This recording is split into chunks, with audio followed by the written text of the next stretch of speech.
જય Hind. Only for study ચેનલમાં તમારા દરેક મિત્રોનું હાર્દિક સ્વાગત છે. તો આજે આપણે વિડીયોમાં જોવાના છીએ કે 30 સામાજિક વિજ્ઞાનના વેરી મોસ્ટ ઇમ્પોર્ટન્ટ એટલે કે આઈએમપી પ્રશ્નો મિત્રો તમારી સમક્ષ મૂકવાનો પ્રયત્ન કરું છું.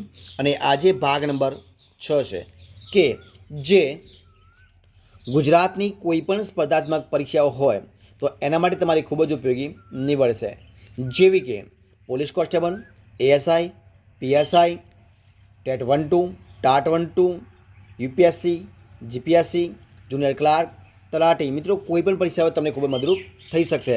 અને કોઈ પણ પરીક્ષામાં મિત્રો સામાજિક વિજ્ઞાન મિત્રો પ્રશ્નો પૂછાતા હોય છે તો આજે વિડીયોમાં આપણે સામાજિક વિજ્ઞાન 30 પ્રશ્નો જોવાના છીએ. ભાગ નંબર 6 છે. પહેલો પ્રશ્ન તમારી સમક્ષ છે. જુઓ શું છે કે ગાંધીજીના રાજકીય ગુરુ કોણ હતા? ગાંધીજીના રાજકીય ગુરુ કોણ હતા? તો એ હતા ગોપાલ કૃષ્ણ ગોખલે. કોણ હતા? ગાંધીજીના રાજકીય ગુરુ હતા ગોપાલ કૃષ્ણ ગોખલે. પ્રશ્ન આગળ, ગાંધીજીના આધ્યાત્મિક ગુરુ કોણ હતા? ગાંધીજીના આધ્યાત્મિક ગુરુ કોણ હતા? તો એ હતા શ્રીમદ રાજચંદ્ર. કોણ હતા? શ્રીમદ રાજચંદ્ર. પ્રશ્ન જોઈએ આપણે આગળ કે કયો કાયદો કાળા કાયદો તરીકે ઓળખાયો છે? તો મિત્રો એ રોલેટ એક્ટ કયો આવશે? કયો આવશે? રોલેટ એક્ટ જે કાયદો છે એ કાયદો કાળા કાયદા તરીકે ઓળખાયો છે. પ્રશ્ન આપણે આગળ જોઈએ કે જલિયાવાલા બાગ ક્યાં આવેલું છે? જલિયાવાલા બાગ ક્યાં આવેલો છે? તો મિત્રો આવેલો છે અમૃતસરમાં. ક્યાં આવેલો છે? જલિયાવાલા બાગ અમૃતસરમાં આવેલો છે. જલિયાવાલા બાગનો હત્યાકાંડ પંજાબના કયા તહેવારના દિવસે બન્યો હતો? તો મિત્રો જલિયાવાલા બાગનું જે હત્યાકાંડ છે, હત્યાકાંડ પંજાબના જે વૈશાખી કયું જે વૈશાખી તહેવાર છે તો એ વૈશાખી તહેવારના દિવસે બન્યો હતો. જો પ્રશ્ન આપણે ચર્ચા કરીએ જલિયાવાલા બાગનો. પ્રશ્ન આગળ જોઈએ આપણે કે જલિયાવાલા બાગનો હત્યાકાંડ કોણે સર્જ્યો હતો? તો જલિયાવાલા બાગનો હત્યાકાંડ જનરલ ઓડિનોલ ડાયરે સર્જ્યો હતો.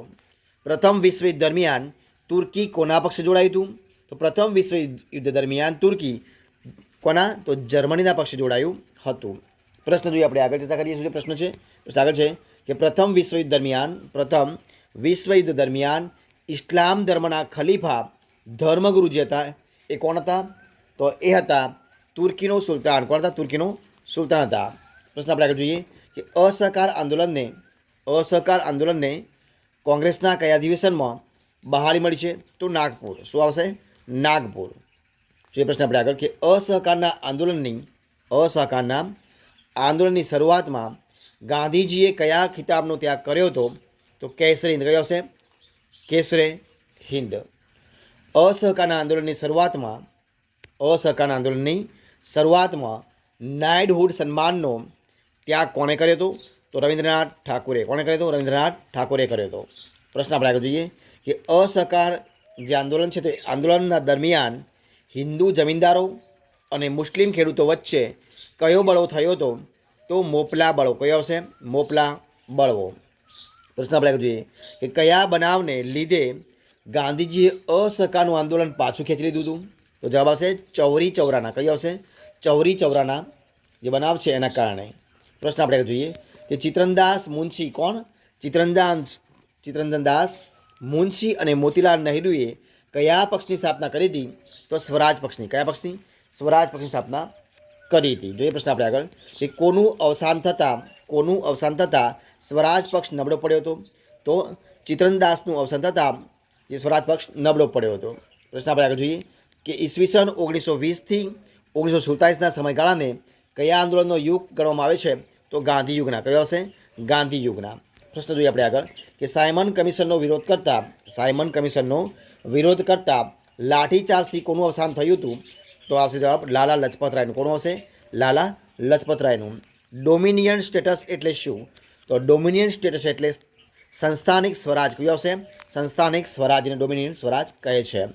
કોના અધ્યક્ષપણા નીચે હિન્દી રાષ્ટ્રીય મહાસભામાં પૂર્ણ સ્વરાજનો ઠરાવ પસાર કરવામાં આવ્યો હતો? તો જવાબ આવશે જવાહરલાલ નહેરુના. કોના? જવાહરલાલ નહેરુના. 12 માર્ચથી જવાબ શું આવશે? 12 માર્ચથી 6 એપ્રિલ 1930 દરમિયાન ગાંધીએ કઈ યાત્રા કરી હતી? તો જવાબ આવશે દાંડી યાત્રા એટલે કે દાંડી કૂચ. પ્રશ્ન આપણે જોઈએ કે ગાંધીજીએ દાડી ગામના દરિયા કિનારે જઈ કયા કાયદાનો ભંગ કરવાનું નક્કી કર્યું હતું? જવાબ શું આવશે? મીઠાના. કયો આવશે? મીઠાના કાયદાનો ભંગ. જોઈએ પ્રશ્ન આપણે આગળ કે ગાંધીજીએ દાંડી યાત્રા એટલે કે દાંડી કૂચ ક્યાંથી શરૂ કરી હતી? તો આવશે સાબરમતી હરિજન આશ્રમથી. ક્યાંથી કરી? સાબરમતી હરિજન આશ્રમથી. કોણે દાંડી કૂચને મહાભિનિષ્ક્રમણ સાથે સરખાવી છે? તો શ્રી મહાદેવભાઈ દેસાઈ સરખાવી છે. કોણે સરખાવી છે? શ્રી મહાદેવભાઈ દેસાઈ સરખાવી છે. સરહદના ગાંધી તરીકે કોને ઓળખવામાં હતું? તો અબ્દુલ ગફાર ખાનને. કોને? અબ્દુલ ગફાર ખાનને. લંડનમાં મળેલી પ્રથમ ગોળમેજી પરિષદ સાથી નિષ્ફળ ગઈ હતી? તો કોંગ્રેસની ગેરહાજરીના લીધે. ક્યારે? કોંગ્રેસની ગેરહાજરીના લીધે લંડનમાં મળેલી ગોળમેજી પરિષદ નિષ્ફળ ગઈ હતી.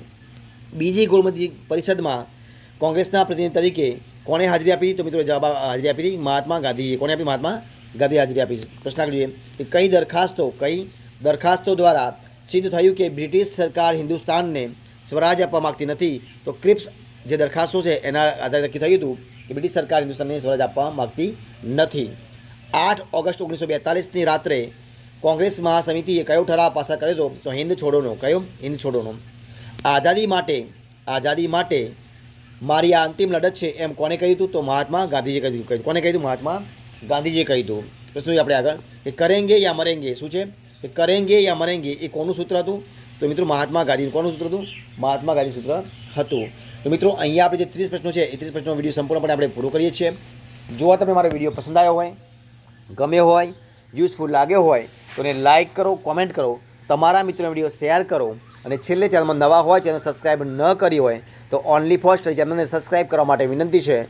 મારી આ ચેનલને સબસ્ક્રાઈબ કરવા માટે વિનંતી છે અને મારા વિડીયોને પહેલાંથી છેલ્લા સુધી જોવા માટે તમારા દરેક મિત્રોનો હું દિલથી ખૂબ ખૂબ આભાર માનું છું. ફરી મળીશું એક નવા વિડીયો સાથે, નવા ટોપિક સાથે. ત્યાં સુધી બની રહો. જય હિન્દ, જય ભારત, બેસ્ટ ઓફ લક.